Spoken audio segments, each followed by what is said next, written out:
नमस्कार दोस्तों, मेरा नाम है प्रदीप चौहान। आज दिन है रविवार का और किसी एक बड़ी खबर का विश्लेषण करने का वक्त होता है संडे स्टोरी में।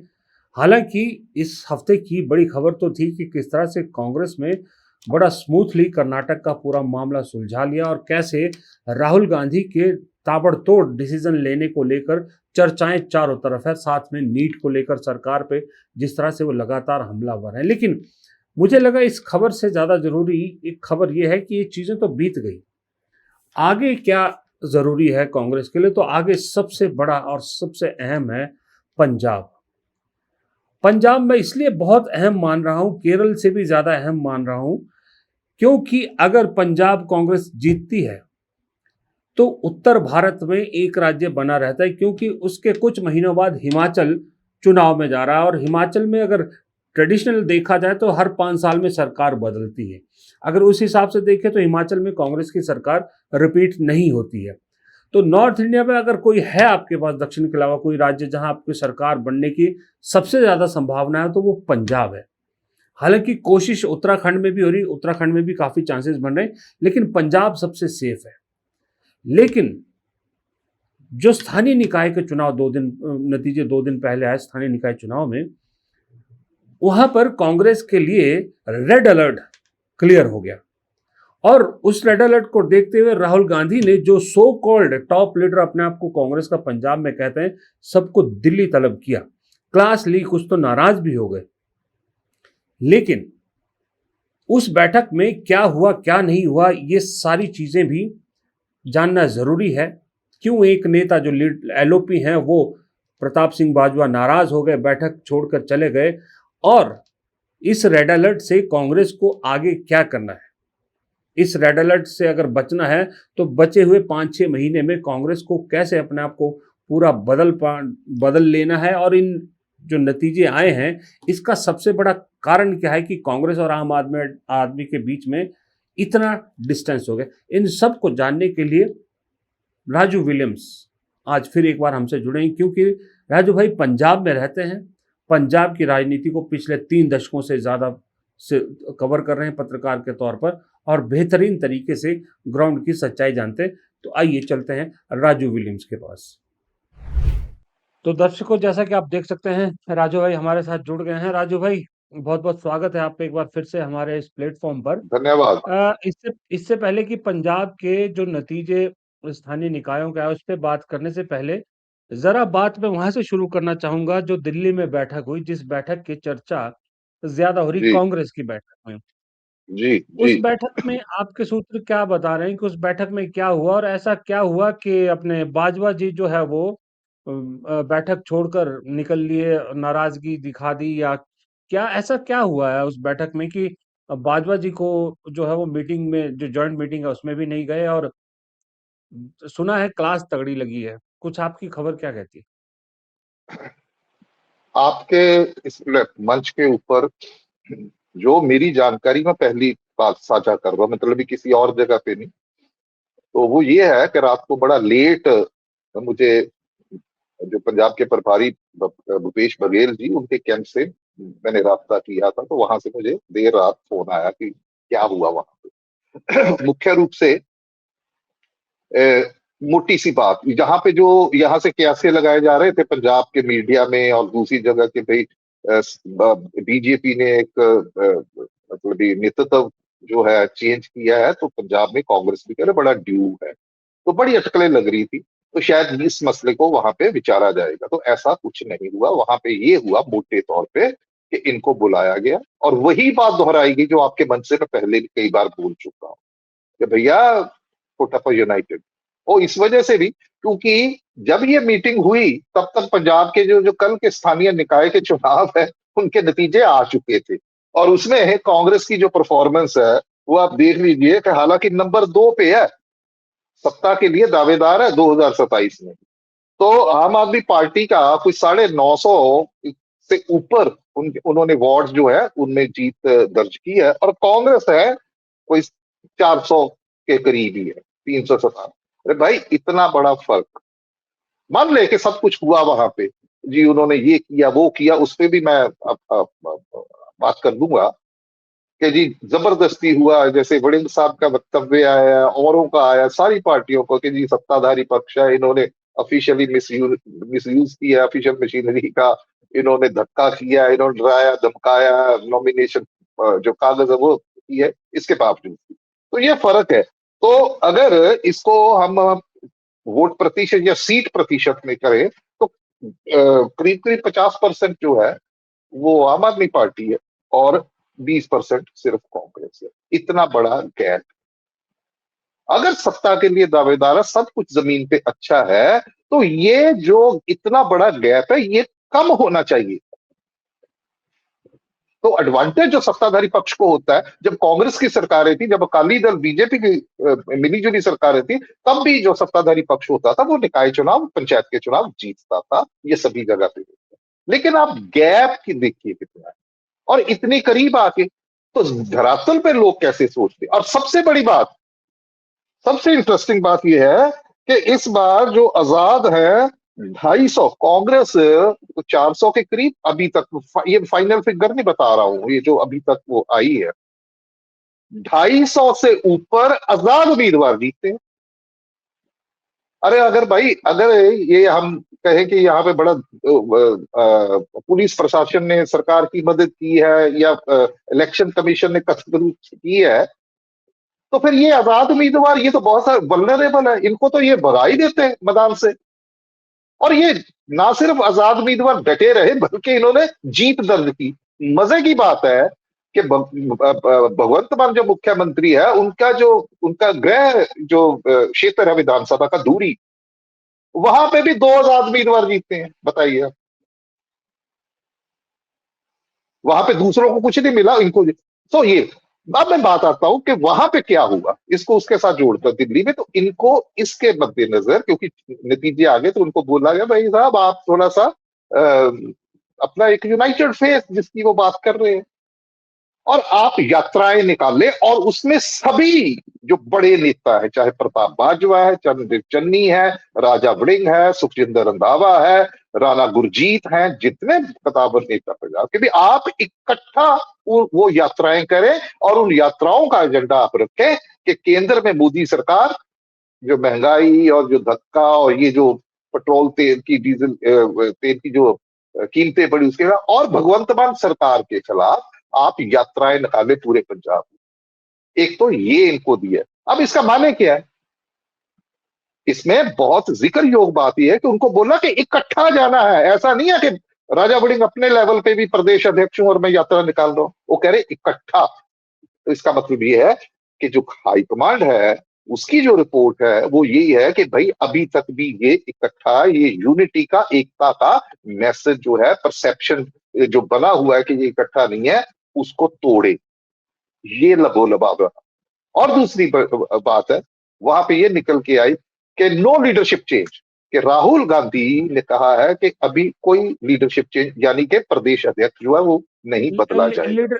लीडरशिप पे आने से पहले राजू भाई, वो बाजवा वाला क्या किस्सा, फिर बाजवा क्यों नाराज हुए, भाजपा का बाजवा मैं क्यों वही बैठे? वही हाँ, वही आपने लीडरशिप, वो है लीडरशिप पे लीडरशिप, आएंगे हम पहले। लीडरशिप वाला, लीडरशिप पे लीडरशिप आएंगे। वाला लीडरशिप वाला मसला है। वहां पे कुछ ऐसी बात, या तो वो बात, ये तो या तो बाजवा बता सकते हैं, या जो अंदर बैठे लोग थे वो बता सकते हैं। तो अभी तक नहीं है। मेरी कल हुई थी बात, जब ये जा रहे थे या पहुंच गए थे वहां पे प्रताप बाजवा, तो कल मेरी बात हुई थी, लेकिन वो मीटिंग से पहले थी, क्योंकि वो मीटिंग पहले पता नहीं 12 या 1 बजे थी, बाद में वो पोस्टपोन कर दी। लेकिन उसके बाद मेरी अभी तक बात हुई नहीं है। लेकिन अगर ये खबरें निकल के आ रही कि जी वो मीटिंग से उठ के आ गए, तो फिर किस बात पे, इस बात पे तो वो नाराज हो नहीं सकते बाजवा साहब कि हमें यात्राएं, क्योंकि मैंने, मेरी जो बात अभी कल की बात है, लगातार है, पत्रकार लोग हैं, हम बातचीत करते रहते, तो प्रताप सिंह बाजवा भी इस बात के पक्षधर है। सभी जब वो मीडिया से बात करते लोगों से, हाँ जी हम एकता होनी चाहिए, इकट्ठा होना चाहिए,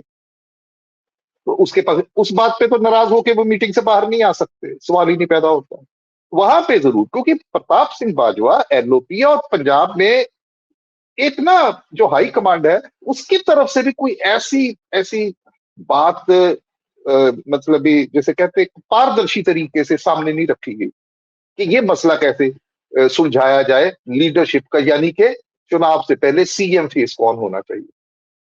अब सीएम मे, फेस पे तो मेरे उन्होंने बोल दिया। मे, मे, मेरे जो सूत्र कहते हैं, मेरे सूत्र तो ये बताए कि बाजवा जी से, दरअसल बाजवा जी को बात ये चुभ गई कि जब 1-to-1 मीटिंग थी राहुल गांधी की, तो उन्होंने कहा कि राहुल गांधी ने उनसे सवाल पूछा कि आप एलओपी हैं, फिर भी आप पिछले 1 महीने से सिर्फ और सिर्फ अपनी कॉन्स्टिट्यूंसी में ही है, एमसी इलेक्शन को लेकर आप दूसरी जगहों पे क्यों नहीं गए, और एक एलओपी को अगर अपनी ही कॉन्स्टिट्यूंसी नहीं संभाल पा रहे, तो फिर हालात जो है इसका मतलब ठीक नहीं है।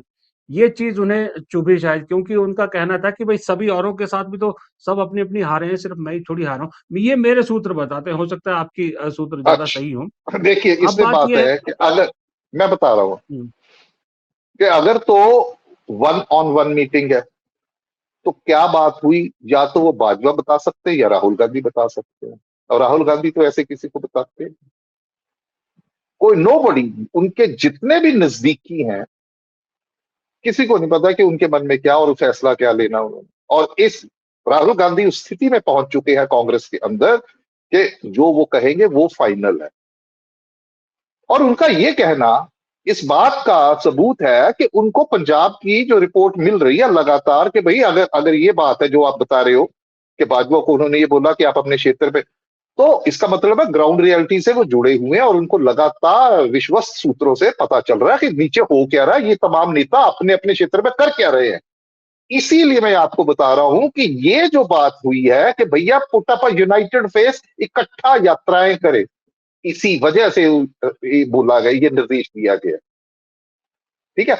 अब सबसे बड़ी बात है कि Pratap Bajwa, it's open thing now Punjab में कि प्रताप बाजवा चाहते हैं कि भैया प्रदेश कांग्रेस प्रधान है, अध्यक्ष है, वो मुझे मिले, वो पद। क्योंकि पंजाब में ये रवायत चली आ रही कांग्रेस में कि भैया जो प्रदेश का अध्यक्ष होता है वो ही भावी सीएम होता है।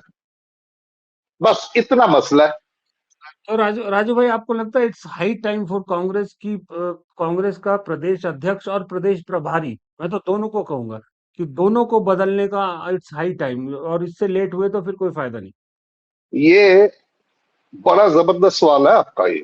और ये पंजाब में कार्यकर्ताओं का भी सवाल है। छोड़ दीजिए कि जो प्रदेश प्रभारी है और अध्यक्ष है उनके जो वफादार है उनको छोड़ दीजिए, लेकिन मैं एक निष्पक्ष तरीके से जितने भी, जहां पे भी मैंने पूरे पंजाब में बात, अभी कल परसों की बात है, मैं डेरा बाबा नानक गुरदासपुर डिस्ट्रिक्ट बॉर्डर के बिल्कुल पास है, वहां के गांव के एक सरपंच के साथ बात कर रहा था। वो भी वहां बैठा महसूस कर रहा है कि भाई अगर ये जो समस्याएं आ रही हैं, मीडिया में एक एडवर्स पब्लिसिटी हो रही है, लोगों में एक गलत मैसेज आ रहा है, तो जिनकी वजह से जा रहा है उनको बदल दीजिए ना, नए ले आइए, सीधी सी बात है। अब कौन सी चीज है जो रोक रही है हाई कमांड को, या वो उस समय की तलाश में कि भाई कौन सा समय उनकी नजर में सही उपयुक्त होगा कि जब वो लीडरशिप चेंज करे। अब यहाँ पे ये मानना जा रहा है कि भैया वो तो समय निकलता जा रहा है, जो कांग्रेस हितैषी लोग है वो भी ये कह रहे हैं कि समय तो निकलता जा रहा है। अब बीजेपी ने तो अपना प्रधान बदल दिया, बीजेपी ने तो एक रवायत तोड़ दी कि हिंदुत्व की विचारधारा वाली पार्टी जो है, उस आइडेंटिटी पहचान वाली पार्टी है, वो एक जाट सिख को है, उसको अध्यक्ष लगा दिया, पहले कभी हुआ ही नहीं। तो बड़ा ये बहुत ड्रेस्टिक एक बदलाव है बीजेपी की नीति जो है पंजाब को लेके। तो फिर कांग्रेस क्यों नहीं आ सकती, जबकि कांग्रेस के पास वो सारी धरातल के ऊपर एक आधार मौजूद है, प्रबल दावेदार है। ये निकाय चुनाव है जिसमें तमाम बातों के भी सत्ताधारी पक्ष है उसको एडवांटेज, उसके बावजूद भी जो दूसरे कंटेंडर्स है, दावेदार है, श्रोमणी अकाली दल बीजेपी, वो तो बहुत पीछे है, कांग्रेस है मुख्य रूप से। तो उसको कैश कैश करना है, उसको बनाना कैसे है, ये समस्या है। अब प्रॉब्लम पंजाब में ये है कि भाई ये जो चन्नी और वड़िंग और दूसरा कांग्रेस, देखिए यहाँ पे पंजाब में हमेशा कांग्रेस एकमात्र पार्टी है, ठीक है जी। अब तो खैर आम आदमी पार्टी का भी चरित्र अगर संगठन के रूप में देखे तो वैसा ही है, जो आधार है कि कांग्रेस को जितने भी सामाजिक आर्थिक वर्ग और धार्मिक वर्गों के लोग हैं, उनको उनका एक सपोर्ट है। तो उस स्थिति में कांग्रेस को एक संतुलन बिठाना पड़ता है कि भाई इतनी बड़ी तादाद में यहाँ पे दलित समुदाय है, यहाँ पे सिख, जाट सिख समुदाय है, और सिख जिसका हिस्सा जाट सिख है, जाट सिख को 20-22% है पूरे सिख समाज के। वो है, तो उनको भी प्रतिनिधित्व मिलना चाहिए। ठीक है, चाहे वो क्रिश्चियन वोटर्स है, जो जो गुरदासपुर का एरिया है, 4-5 सीट्स पे वो बड़ा बड़ा निर्णायक वोट है उनका, उनको भी मिलना चाहिए। तो कांग्रेस ऐसा करती, तो वो जो तवाजन बैठाना है, उसमें प्रॉब्लम ये आ रही है कि उसमें एक पद ऐसा है प्रदेश अध्यक्ष का, उनको लगता है कि जो जो कैंपेन कमेटी बनाते हैं उसका मुखिया होना, तो ये तो फालतू सी बात है, ये तो मुझे जैसे साइड लाइन किया जा रहा है। तो उन सबको पद एक चाहिए। तो कांग्रेस तवाजन के मुताबिक, ये जो वर्गीकरण मैंने अभी बताया उसके मुताबिक वो कहते हैं कि भाई अगर हिंदू फेस होना भी चाहिए, क्योंकि हिंदू समुदाय जो है उसके लिए विजेंद्र सिंगला है जो फ्रंट रनर है। अगर दलित है तो पूर्व मुख्यमंत्री चरणजीत सिंह चन्नी है। अब इनको पद कौन सा दिया जाए, पद तो एक है। तो यहां पे पेच फंसता है इनका, कांग्रेस वालों का। उनको लगता है कि जो पद हमें दिया जा रहा है शायद इसकी वजह से हम साइड लाइन ना हो जाए, तो जब अगर हम जीते हैं, जो कि अभी बड़ी दूर की कौड़ी है, जीतेंगे नहीं, तो वो उसमें हम पीछे न रह जाए। अब इनको ये नहीं पता, आप जिस प्रदेश से आते हैं, हिमाचल से, सुखविंदर सुक्खू आपके मुख्यमंत्री है। चुनाव से पहले प्रदीप भाई ये कैंपेन कमेटी के मुखिया थे, लेकिन मुख्यमंत्री बन गए कि नहीं बन गए? तो अगर पंजाब में चरणजीत सिंह चन्नी को कैंपेन कमेटी का, और मुझे लगता है कि शायद ऐसा हो सकता है कि चरणजीत सिंह चन्नी कैंपेन कमेटी का उसको मुखिया बना दे। और ये बात तो राहुल गांधी और खड़गे जी के दिल में है कि मुख्यमंत्री जब होगा तो किस तरीके से चुनाव करना है। अभी कर्नाटक आपने देख ही लिया ना, बड़ी मुश्किल से ये हुआ, हालांकि राजू स्मूथ भाई, ट्रांजिशन हुआ है, वो राजू चुनौती भाई, तो। राज, राजू भाई, एक चीज बताइए फिर। ये जो स्थानीय निकाय के चुनाव आए हैं, जी। आप भी इसे सेमीफाइनल के तौर पे देख रहे हैं? आपको भी लग रहा है कि एक तरह का रेफरेंड उसको जो विधानसभा चुनाव है उसकी झलक मिल गई है इसमें, या आपको लगता है कि नहीं, स्थानीय निकाय चुनाव और विधानसभा चुनाव में फर्क होता है तो चीजें बदल सकती है? आप इसको किस नजर से देख रहे हैं, जो नतीजे आए हैं? मैं इसको इस नजर से देखता हूं कि अभी जितनी भी चर्चाएं हो रही हैं इन चुनाव के नतीजों को लेकर, वो यही है कि भैया इसका कोई वो नहीं है, हमेशा ऐसा ही होता है, तो विधानसभा में जो आएगा तो नतीजे अलग होंगे। लेकिन मैं ऐसा नहीं समझता हूं, वो इसलिए क्योंकि ये जो समझ है कि हमेशा सत्ताधारी पक्ष में जाते हैं, ये तब था जब बाइपोलर था, जब कांग्रेस अकाली दल दो मुख्य पार्टियां हुआ करती थी। अब जो है समीकरण बदल चुका है, अब एक तीसरा पक्ष है, आम आदमी पार्टी, जिसको आप बिल्कुल खारिज नहीं कर सकते हैं। वो मैदान में है। अगर वो मैदान में है तो मुझे लगता है कि बहुत सारी जो मान्यताएं हैं, बहुत सारे समीकरण है जो जो हम चुनावी संभावनाओं, नतीजों की संभावनाओं को लेकर करते रहे हैं, हम लोग विश्लेषणात्मक टिप्पणियां, हमें भी वो अलग तरीके से सोचना पड़ेगा। और मैं जो सोच रहा हूं, मुझे लगता है कि इसी वजह से ये चुनावी नतीजे हैं, क्योंकि अभी समय भी बहुत थोड़ा रह गया। और जिस तरीके का अग्रेशन, हमलावर रुख आम आदमी पार्टी ने अपनाया है, और भगवंत मान जो मुख्यमंत्री के रूप में पूरे पंजाब में इधर उधर घूम रहे हैं, लोगों से मिल रहे हैं, और दूसरी तरफ उनका भी कोई चेहरा तो अभी मिला उनको, और वो चेहरा भी कोई बहुत बड़ा चेहरा नहीं है, सिर्फ एक क्षेत्र से सीमित है, बीजेपी वाला जो है। और उसके बाद कांग्रेस के पास कोई एक चेहरा नहीं है, और कांग्रेस, इसीलिए कांग्रेस को यूनाइटेड फेस की जरूरत है, जो वो कर नहीं रहे।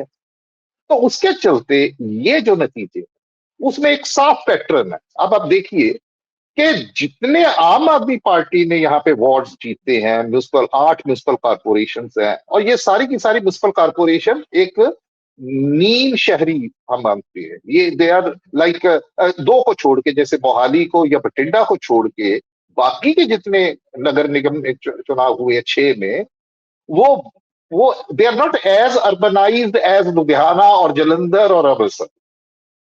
तो वो देहाती क्षेत्रों के साथ लगते हैं। और दूसरा है नगर काउंसिल, नगर पंचायत जो है वो प्योरली देहाती एरिया। तो उसमें एक पैटर्न है, पैटर्न ये है कि वो सभी में मतलब पूरी की पूरी उसमें जीत रही है आम आदमी पार्टी। और दूसरी तरफ जो विरोधी हैं, चाहे वो कांग्रेस है, दूसरे, ये अलग अलग जगहों से है। जितने भी 34-35 लाख जो वोटर जिन्होंने वोट डाला है, तो वो अलग अलग उसमें एक पैटर्न आपको दिखाई नहीं देगा। अभी तक इसका जो जो मैं प्रिलिमिनरी जो इसका अध्ययन कर रहा हूं, उसमें मुझे ये दिखाई दी कि पैटर्न नहीं है। तो ये पैटर्न क्या जी बताता है? ये पैटर्न बताता है कि वो लोग जो हैं एक तरह का सोच रहे हैं सारी पार्टियों को लेके। और एक तरफ तो विपक्ष हमलावर है कि 4.5 साल से लेके इन्होंने कुछ किया नहीं, बीजेपी आम आदमी पार्टी ने।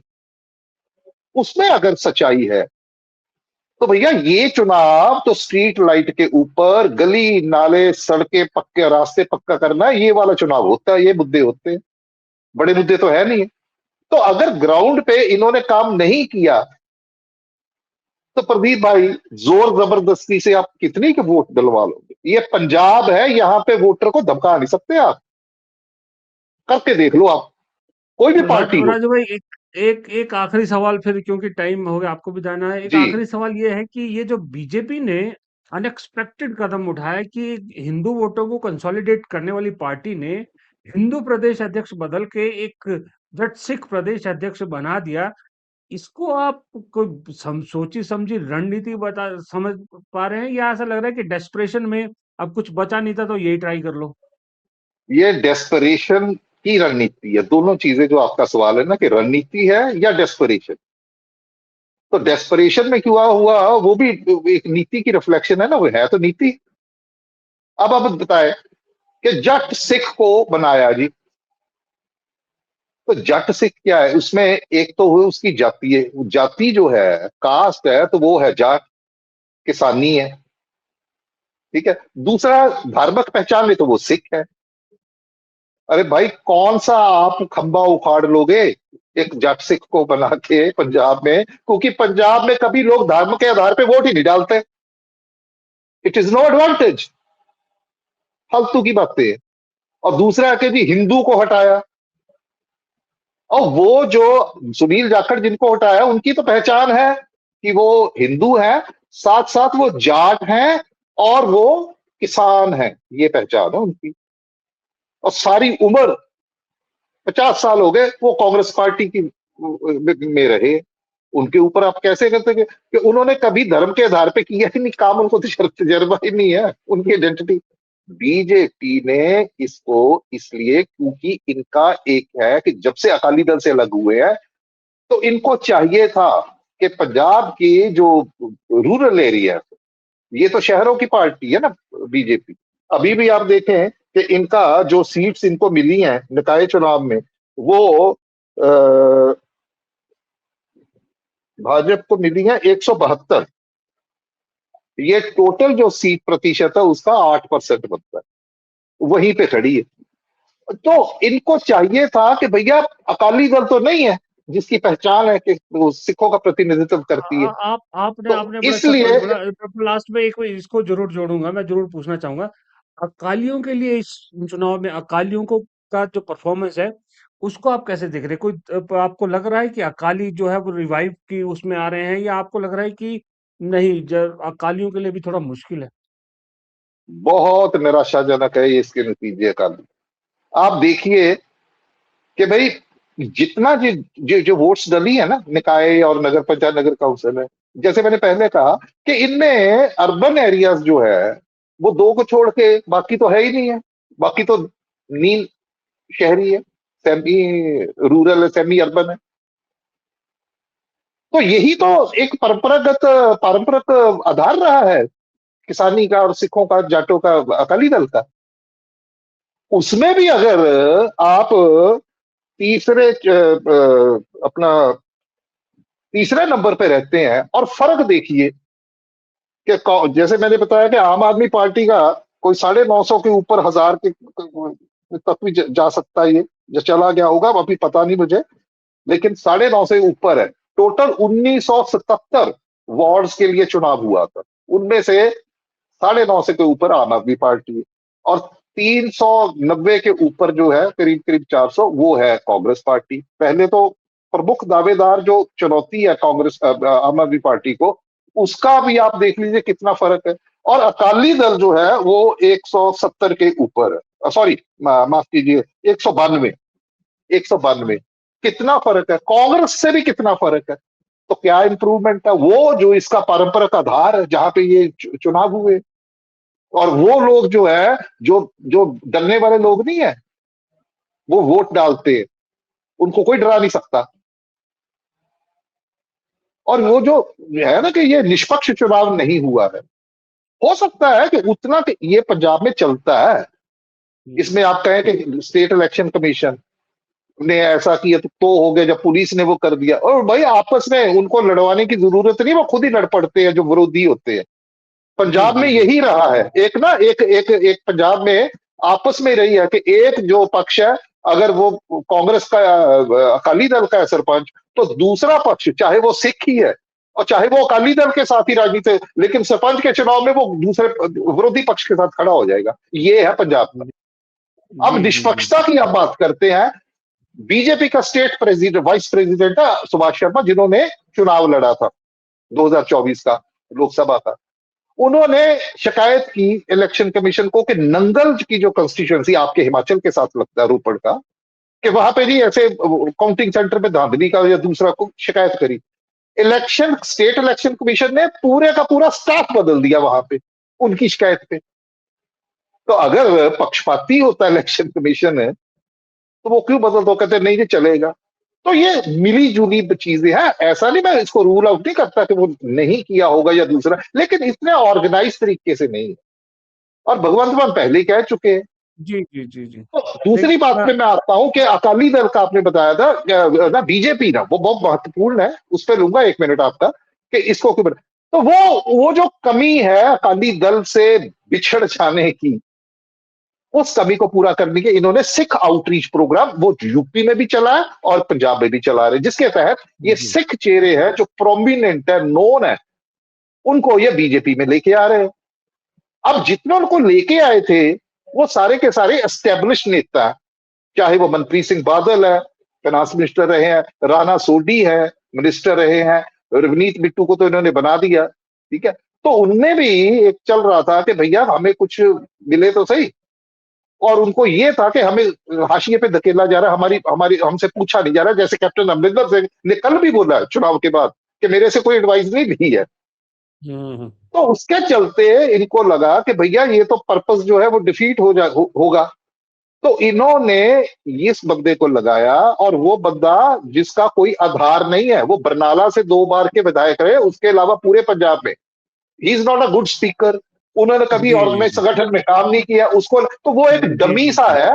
वो इसलिए मैं कह रहा हूं कि डमी चेहरा है, उसका कोई वो नहीं है। क्यों? क्योंकि नायब सिंह सैनी जो पंजाब में असल में जो क्रियान्वयन कर रहे हैं उस रणनीति का, जो अमित शाह जी और मोदी जी के स्तर पे हो रही है, उनका ये कहना है जी कि भैया हम मोदी जी के चेहरे पे पंजाब का चुनाव लड़ेंगे 2027।